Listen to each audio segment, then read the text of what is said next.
Moi, j'ai une fois une cliente qui a refusé d'acheter ma laitue parce que je n'avais pas les carottes et les betteraves. Elle commande l'ensemble à Lomé. Maintenant, elle ne peut pas aller commander sur la personne sans les carottes et les betteraves seulement, sans les laitues. Voilà. Donc, elle me dit que si j'avais l'ensemble, elle annule la commande de là et elle prend chez moi. Mais comme j'ai pas l'ensemble, elle ne peut pas prendre une partie. Elle a continué à prendre là-bas. Qu'est-ce que vous pouvez dire sur l'association de culture en 30 secondes? En 30 secondes, il faut faire l'association de culture. Ce qu'il faut dire sur l'association de culture, c'est qu'il faut faire l'association de culture. Ah, d'accord. Vous allez voir derrière moi un bon champ, un champ très propre avec plusieurs cultures. Nous allons dans cette vidéo accompagné de mon mentor, voir pourquoi il fait ces plusieurs cultures sur une même superficie. Chaque temps, je vous parle de l'association de culture. Mais en réalité, quel gain on a en faisant l'association de culture? Nous allons davantage expliquer tout ça là dans cette vidéo. Salut à toi et bienvenue. Si c'est ta première fois de me découvrir, moi c'est Julien Bamana. Ici, je te parle de tout ce qui concerne le domaine agricole. Si tu es agriculteur ou bien tu veux te lancer dans le domaine agricole, tu t'abonnes et tu likes la vidéo, tu partages pour agrandir la communauté. Alors, grand frère, bonjour. Bonjour. Bonsoir. Oui, comment? Ah, ça va bien. Ok. Je vois ici déjà l'oignon. Oui. La tomate. Oui. Les concombres. Oui. Les pastèques de l'autre côté. Oui. Les choux, les tout. Bon, les bananiers, les papayers. Nous allons ensemble visiter tout ce champ-là et tu vas nous expliquer pourquoi tu fais d'abord ce type d'association et comment il faut le faire. Parce que c'est d'une part pourquoi on le fait, d'accord. D'autre part c'est comment on le fait. Premièrement, il faut parler de pourquoi on le fait. Oui, pourquoi vous le faites. Voilà, surtout quand on est au démarrage, quand on veut commencer, il faut faire beaucoup de choses. Parce que premièrement, vous ne savez pas vraiment qu'est-ce qui va marcher sur le marché. Vous ne savez pas. Un petit exemple, moi j'ai essayé un peu le concombre ici, mais je ne savais pas que ça a de la valeur. Mais actuellement, je me dis, si je savais, c'est ça que j'allais faire en grande partie. Oui. Mais je ne peux pas savoir si je n'ai pas fait cet essai. Donc, tout n'est pas encore à maturité. Peut-être que je vais encore vendre autre chose et je vais trouver que c'est plus rentable même que le concombre. Donc, quand vous n'avez pas essayé, vous ne pouvez pas savoir qu'est-ce qu'il y a dedans. Donc, vous devez déjà essayer plusieurs cultures. Premièrement, pour voir qu'est-ce qui va marcher très bien sur votre sol. Peut-être que certaines cultures ne peuvent pas marcher avec votre sol, tandis que d'autres cultures peuvent marcher. Maintenant, parmi ce qui marche, qu'est-ce qui est plus prisé? Donc, vous devez essayer de faire des proportions pour voir laquelle des cultures là marche le plus sur votre terrain. Ça, voilà. C'est un ça. De deux, dans le milieu où vous êtes. Moi, je disais que le piment va bien prendre. Mais contrairement, nous sommes en train de voir qu'à l'heure là, en cette période, oui, concombre prend plus alors qu'on négligeait le concombre. Très bien. Donc, il faut essayer au moins de mettre au maximum de plusieurs cultures pour pouvoir en réalité voir qu'est-ce qui marche plus. Oui. Et en ce moment, vous avez une idée. Qu'est-ce que la proportion que vous allez utiliser prochainement? Parfois, certains vont faire l'erreur d'arriver au marché pour voir qu'est-ce qu'il y a au marché. Donc, c'est ça qui est vendu le plus. Oui. Il va se dire, ah, c'est ça, je vois au marché, ça, je vois au marché, si je produis, donc c'est ça, on consomme. Mais quelquefois, effectivement, il n'y a pas d'autre chose parce que c'est rare. Quand c'est rare, ça peut arriver au marché, mais ça ne traîne pas. Et ça finit d'un coup. Bon, voilà. Donc, tout à l'heure, nous allons voir, ici c'est l'oignon. Oui. Ici, en même temps, c'est le piment. À terre, là, comme ça, vous voyez, c'est le goma, la grande morelle. Oui.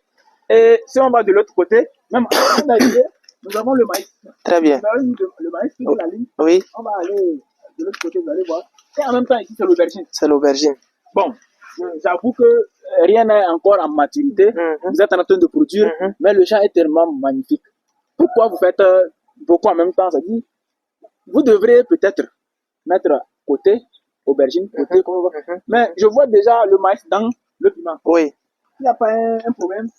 Il n'y a pas de problème. D'abord, la densité que nous avons mis ne cause pas de problème. Et puis, nous sommes en période sèche, au moment où il y a beaucoup de soleil. Et on ne peut pas dire que l'ombrage du soleil du maïs va déranger beaucoup le piment. Ça, il n'y a pas d'effet. Maintenant, l'autre chose, c'est au niveau de la lutte des parasites. Quand il y a une seule culture, vous ne pouvez pas maîtriser les maladies. Mais quand il y a plusieurs cultures, vous voyez par exemple l'aubergine aussi ici qui est entre deux cultures de piment. il y a le piment ici, il y a le piment ici. S'il y a une attaque du piment qui arrive vers ici, il va peut-être s'arrêter ici, mais il ne va pas arriver sur l'autre qui est de ce côté. Il y a le piment à gauche, il y a le piment à droite. Oui. Au milieu, c'est l'aubergine. Oui. Donc, si ce piment est attaqué, jusqu'à ce que ça ne traverse les aubergines pour arriver dans l'autre piment, ça serait compliqué. Ça serait compliqué parce que généralement, ce qui attaque le piment n'attaque pas l'aubergine. Généralement. Voilà, généralement. Oui. Donc, généralement, ce qui va attaquer ce piment devrait normalement attaquer de l'autre côté. Mais comme il y a l'aubergine au milieu. Si c'était collé. Oui, ça va bloquer maintenant. Voilà. Ok. Mais de l'autre côté aussi, on a l'oignon. Oui. Or, l'oignon, c'est que l'oignon aussi, c'est quelque chose qui lutte contre les insectes. Oui. Voilà, déjà, c'est un bordure. Déjà, ça permet d'éviter. On va continuer à aller devant pour voir un peu le maïs est là. Il y a les bananiers même. Il y a, je sais pas, il y a beaucoup de choses. Oui. Il y a le combo, il y a les choux. Vous avez tout ici, quoi. Vous avez tout. Les bananiers, par exemple, si vous regardez bien, ils sont alignés, ils sont arrangés. Oui, il y a une ligne comme ça. Oui. Toute la ligne là, oui. Les bananiers, oui. C'est par ligne. Et entre deux lignes de bananiers, vous avez une ligne de tourniquet pour les tuyaux d'arrosage. Oui. Donc, quand nous allumons ces tourniquets, ils vont envoyer l'eau jusqu'au niveau des bananiers. Et si nous mettons les bananiers de n'importe comment, comme les bananiers ils montent vraiment en hauteur, et ils vont empêcher l'eau d'aller loin. Si ce tourniquet envoie l'eau et qu'il y a un bananier par exemple ici, le bananier va forcément bloquer l'eau et toute cette partie qui est derrière ne va pas être arrosée. Donc c'est pourquoi on met la ligne de bananier là, juste là où cette ligne de tourniquet arrose, là où ça se limite. Et c'est à ce même niveau que l'autre ligne se limite. Et vous voyez que cette ligne est beaucoup plus arrosée parce que ce tourniquet arrose là-bas et l'autre arrose là-bas aussi. Cette ligne est beaucoup plus arrosée, ce qui est bon pour le bananier. Il aura beaucoup de l'eau. Okay. Caméraman, il faut t'approcher ici là. Souvent on dit que dans la l'association de culture, il y aura une concurrence, c'est-à-dire les plans vont se gêner. Oui. L'autre va prendre la nourriture, l'autre va prendre, donc c'est un problème. Oui. Mais je suis en train de voir que au même moment, regardez la grande morelle, le goma, ce qu'on appelle communément goma là. Actuellement là, à l'heure où je suis en train de parler, de faire cette vidéo là, le goma est très très rare sur le marché. Oui. Ça là, c'est très cher. Donc, je vois que le goma se développe très bien. Le piment aussi se développe très bien. Oui. Mais pourquoi? Alors qu'on nous dit souvent que, souvent, quand on fait l'association de culture, on appauvrit le sol. Ici, vous voyez par exemple, la grande morelle, c'est les feuilles, on va récolter, c'est pas les fruits, c'est les feuilles. Donc il faut couper forcément la tige. À ce niveau, déjà, on doit le couper. Oui. Il commence actuellement à faire concurrence avec le piment, mais il est à l'étape d'être coupé déjà, d'être récolté. Donc quand on va le couper, c'est comme si on venait de sarcler la parcelle. Ok. C'est comme on vient de sarcler la parcelle, donc le piment est encore libre pour se développer. Ça dit, nous avons le piment, oui, et la grande morelle, le goma. Oui. Numéro 1. Oui. Là où le goma là est, si il n'était pas là-bas, c'est l'herbe qui devait être à la place. Donc, forcément. Je devais sarcler ça. Je devais sarcler ça. Maintenant qu'il y a la grande morelle.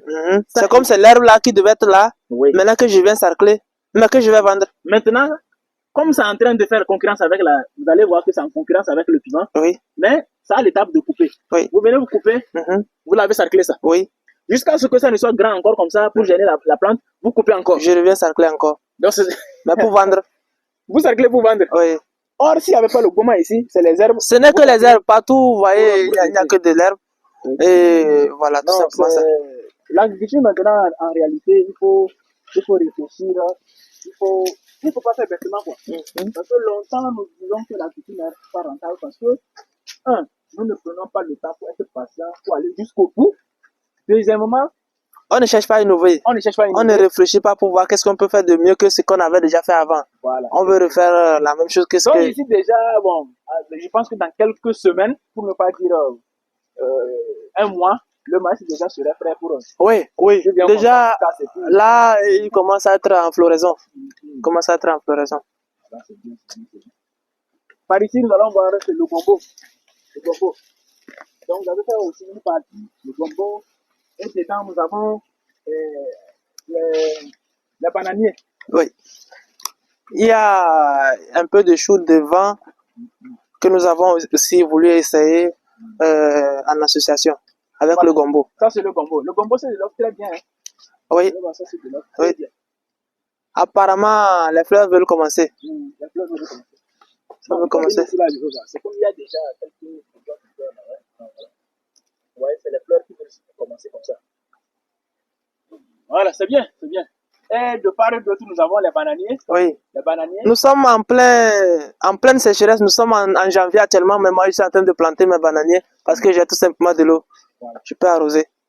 Voilà, c'est bien. Vous D'ici, allez voir que l'écartement, quand on fait l'association, l'écartement doit être modifié. oui, On ne va pas mettre, vous allez voir que les bananiers là sont un peu distancé. distancés. Oui, Et il y a de la place au musée maintenant pour faire des cultures maraîchères.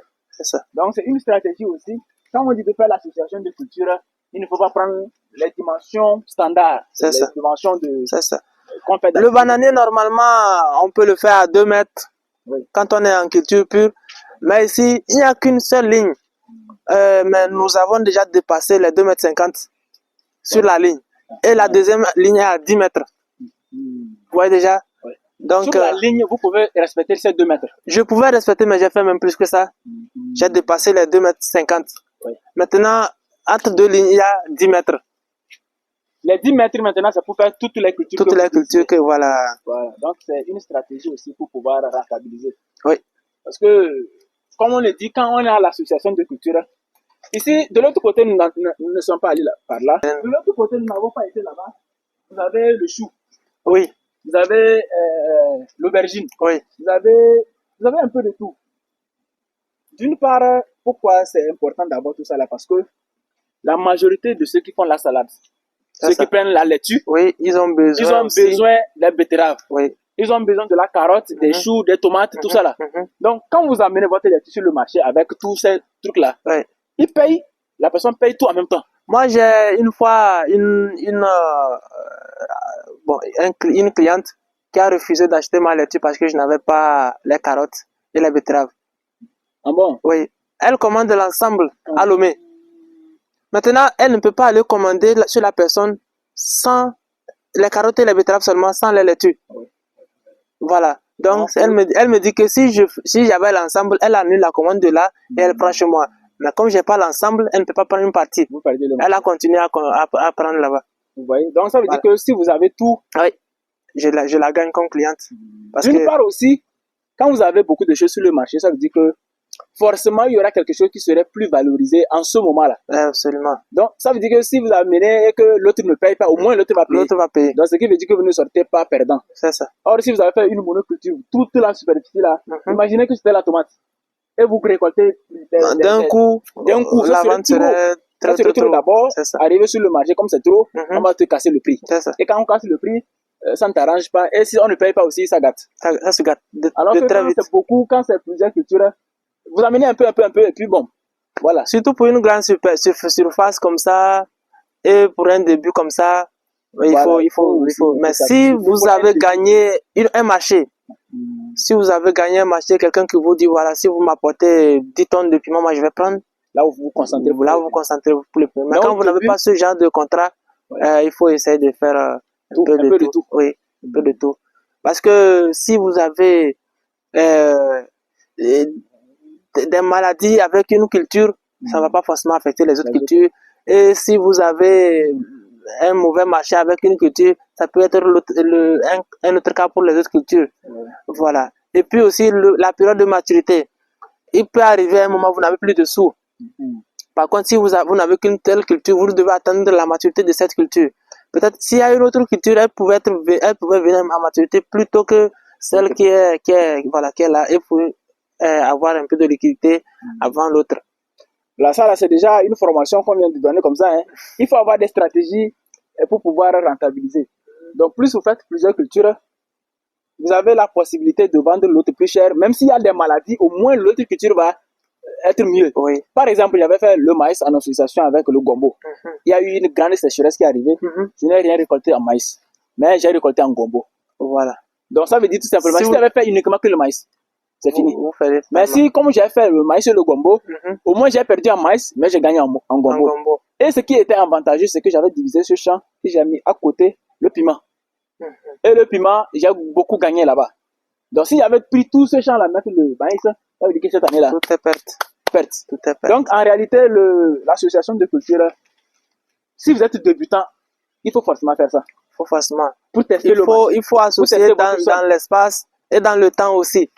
Oui, Pour chercher le marché et tester votre sol. oui, Et aussi, c'est quand vous aurez un contrat, c'est quand vous savez maintenant ce qui marche le mieux, le plus, en ce moment, vous pouvez vous spécialiser pour produire ça en sachant que vous avez déjà un contrat pour aller livrer. oui. Mais tant que vous produisez juste pour amener, vous ne savez pas qui va payer ou bien comment ça va se payer. Hein.